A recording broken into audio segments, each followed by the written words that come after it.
everybody. Welcome to another episode of Mommy and Me, promoting a healthy, open communication relationship between the parent and the child, finding a balance and a safe place at home, encouraging hard talks, and stronger bonds for generations to come.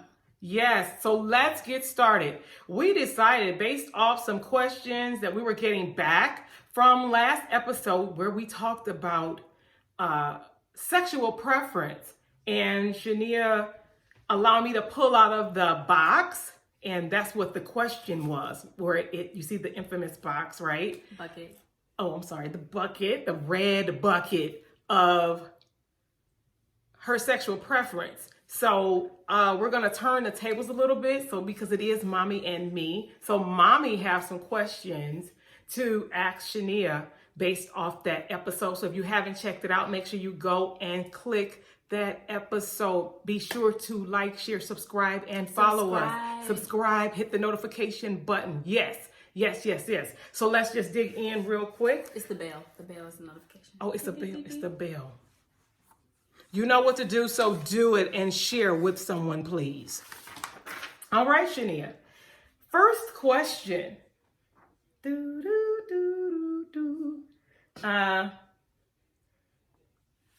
You made reference to me going to speak with the other parent when you told me what was going on with you.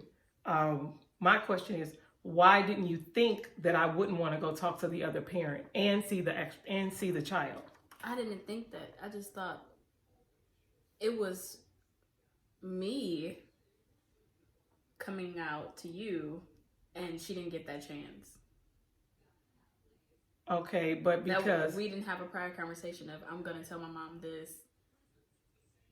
reactions and all of that. So it was like that. Did you share with her that you were going to tell your mother? That's what I'm saying. There was no prior conversations. In that moment, in that heated moment that I was in, and I decided to share that with you, I knew, don't go say anything to this crazy lady. And then that opportunity was no longer available to her because you did. Okay. All right. Well, me being a protector, so to even go back to why I did what I did, of course, you being my responsibility, of course, my first priority is protection, and it is to protect you and to know what is going on with you and try to, of course, be your mom, be your shield. She had no idea. Yeah. You were bringing something, you're making her aware of something that she ain't got nothing to tell you. Yeah, but as a mother, I just still had to talk to have that conversation. I understand that conversation. I understand that part, but remember, I'm still wanting you to see my side of it. So your child is telling you this, so then you want to go to the other parent. At this point, me not knowing that her mom has no clue, right? My primary concern was for you. And so to get more answers and to make sure all parties were made aware, that's why that was for me. So I just wanted to find that part out, that question. I had to ask that question. Yeah, that's why, because she was robbed of that opportunity to have that conversation before you did. How did you think, or did you think, when you decided to, number one, when did you know that you actually had another preference? As a preteen, at least 12. Maybe before 12, I didn't know what was going on, but at least by 12, 13, I knew what was going on. Okay. How did you think at that time, or did you think your family would react, or even me, by sharing? I mean, I'm definitely grateful that you felt close enough to share something like that with me and not carried it into adulthood and wait till then to share that with me. But how did you actually think that I would respond to that, finding that out? Probably how you did. Hysterical. Was I hysterical? You were just so confused. Like, where'd you get this from? Where did you see this? What are you talking about? I never had this around you. Okay. And because of what you said, wow, it's not funny. It's just crazy, trying to think back to when that was happening. And the things that was actually going on in our life during that time, even with how we are raised, our faith, our belief, and what we were doing during that time, how active we were, did you consider what that meant with you sharing that? Did that ever cross your mind, even after? No. Not at all? Not at all. Because I feel like it's those years where children are misunderstood and the parent is at the stage where you're in my house, I'm your parent, I know what's best. Regardless if I know what's best or not, you're my child, I'm taking care of you, you got to do what I say and what I do. You got to go by the rules because you're in my house. And not really looking at the child's personality, their feelings, just paying extra attention to what they doing and thinking outside of what you actually see. Just like trying to dig deeper. There is no digging deeper to try to understand a teenager. So a lot of children go through these stages misunderstood because they don't have these conversations, or because everything is kind of not like your feelings are disregarded, but sometimes your feelings are disregarded. Or it's like, no, you don't know what you're talking about. So it's like you automatically shut down when you do decide to open up. So most people don't even try to open up and explain. So because we're trying to explain something that we don't even know how to explain. You said I responded initially how you thought I would. So then why were you okay with even sharing it with me then? Because I couldn't even hold it in anymore. Okay, that's honest, yeah. That's real. And you just said whatever happens, happens? I just couldn't even hold it in. Why you couldn't hold it in? Because I want to be free. Okay. Thank you. Let's see.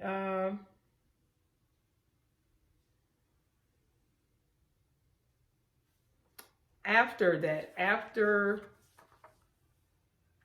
it was out, certain parties were made aware that this was going on. What, if you can recall, some of the conversations, even with your friends, after you made certain people aware, hey, I have shared this with my mom?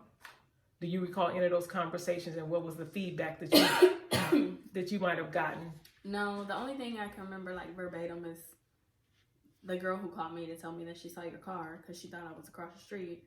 And I'm like, nope, that's not me. And then, I don't know. I don't remember.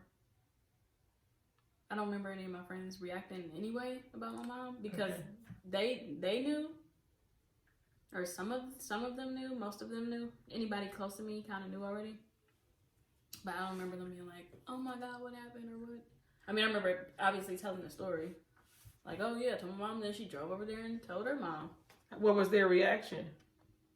You don't remember? I don't remember. Okay. I was just curious. Probably like, oh my God. Yeah. So again, how would you help someone else that potentially could be watching this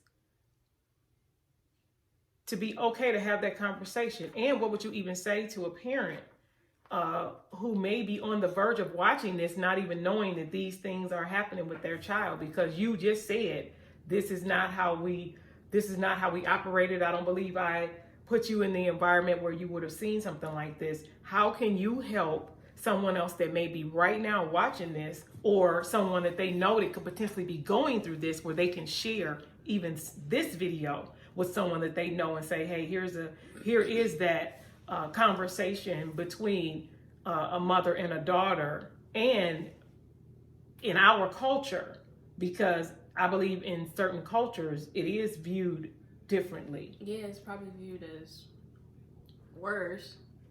So how can you? You're a child. So if you want a place over your head and you don't want to be an orphan or be kicked out of the house, you probably should wait until you're an adult. Because unfortunately, it's not okay to have that conversation still, unless you already have that parent that's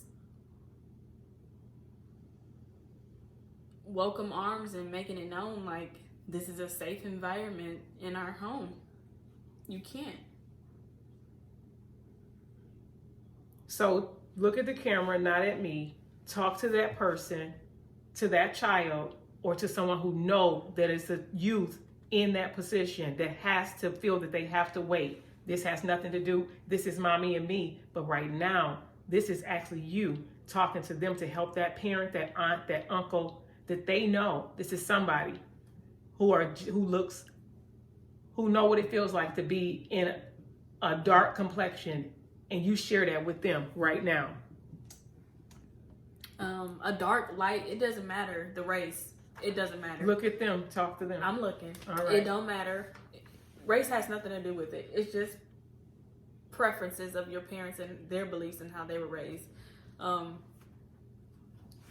Some parents will treat you like dirt. They will disown you. Some people will say they already know. They were just waiting on you to come say something to them. Some people will be shocked and confused and not understand it. But coming out is hard. And I mean, I think you just kind of already know what situation that you're in, and you can kind of tell if you'll be supported or not. If you will be disowned. That's why people do wait. Because it's still just not a norm. It's not accepted. Not yet. Some places are getting there faster than others, but it's still all about the background of your family and where you come from. But if you're in a place where you have somewhere safe to go and it's taking a toll on you mentally, then you should definitely seek groups, to somebody to go talk to, somebody to help, so that you can be yourself and find a safe place instead of considering taking your life because you can't be yourself, or just being afraid because you think that your dad will beat you, or that your mom will kick you out, or if it gets to the point where your safety is a concern, you should definitely get out of that situation if it's not something that you could keep inside until you can be out and support yourself on your own. Very good. Again, for those who are looking and may see this again and choose to share this, we know that this is definitely a tough subject. It is. It's tough. Again, I applaud Shania for choosing to put herself first, do what she felt was necessary for herself and for her mental state during that time. Because again, you heard her clearly say that she couldn't hold it in anymore. And I definitely wouldn't have wanted the case of finding her somewhere because she felt that she was up under such hard guidelines that she couldn't, not knowing how I would respond, still feel that, okay, I'm not sure. She may scream, she may cry, but I have to say something. So for that, I am grateful. And for those, you already know, if you need to contact either one of us to just have a conversation, by all means, please inbox us. Let them know how they can find you on Instagram. You have Instagram? What's your Instagram? Shania Teray. Shania Teray on Instagram. And I'm Shawana K Says on Instagram. Again, this is very serious. Get the help that you need, the support that you need. Contact the groups, as she said. She gave some great information. I hope you guys enjoyed this episode. We thank you again for just tuning in to Mommy and Me. Yeah, this is tough. Can I have a hug though? Oh wait, somebody else told me to ask a question. Oh, we have one more question. Yeah, she told me to ask you, how would you have felt if it was your son telling you this? Would have changed or would have been the same? Knowing how I am, it actually, I don't know if I would have rushed to another parent, but I definitely probably would have had the same reaction with my son. Still would have, loved him the same way. I'm thinking, of course, initially I definitely would have been just shocked because of even what you said and how you guys were brought up and raised and it not being a part of our everyday life. But I still know me knowing me and knowing how I feel about my children, I still would love them no less. In life, I have learned that we don't make excuses, we make adjustments. And in life, we're constantly growing and evolving. And I just would have had to make the necessary adjustments and get him the help that he needed to help him through that process. Because definitely I'm not a man. I try to understand it even being a female, but him being a male, I would have definitely wanted him to get support that he needed, because of course those are not shoes that I walked in, so that he could get the help that he needs. And how do you think though? That's you do have a brother. What if it had been your brother? Right, but when you say support to help him with his life choices, or yes, to help him with his life choices, and me try to continue to be a listening ear as best I could, trying to understand. And then it would cause me to even have to learn more on the subject to better understand the whole process. But what process? Just to understand how that works. I mean, I know love is love. Love is love. People have a right to love who they love. I get that. But again, because that's not something that we dealt with on a day-to-day basis, and especially, where we live, that wasn't a part of our environment. So it's totally different, even being where we are now versus where we come from. We see it more so here than even where we come from. So it's different when you're in something and then you're in that environment. It's kind of just a part of the environment. Versus now, of course, I'm definitely, as I've grown and I'm more open to different things. And I know that I have to learn, no matter whether it's sexual preference or whatever it is. People are people and they have those decisions. So it being my son, I'm pretty sure I would have been shocked and like, okay, all right, Lord, now, okay. And probably would have had to have my come to Jesus moment and then go back to the same thing. I know certain things that I've done, even being a young female. So I've always been a person to try to watch how I judge people, because I know what I need for me, whether it's forgiveness or an extra dose of love. So I think I still would have loved him just even harder. I already know I wouldn't have put him out. That's just not me. I wouldn't have done that. I wouldn't have. Okay. You believe me? Do you? Yeah, I believe you. Yeah. So did I answer the question? Mm-hmm. Okay.